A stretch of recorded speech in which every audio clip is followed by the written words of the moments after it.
Медалью за спасение погибавших награждены Исаев Марат Уразматович, курьер компании «Дизайн Депо», гражданин Киргизской Республики.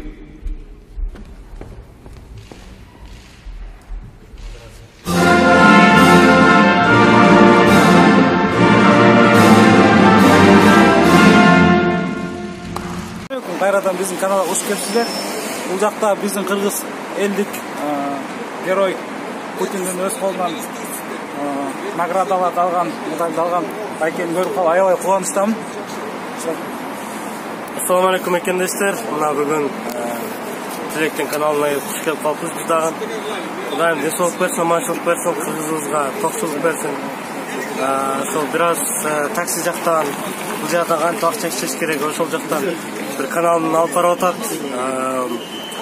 Катталыңыздар, реальный кандай жашоо болуп атат, кандай нерселер болуп атат, чагылдырып кетип атат биздин кыргыздын жигити булдагы. Ошол барыңыздарга тынччылык, аманчылык каалайм. Бар болуңуздар. Рахмат.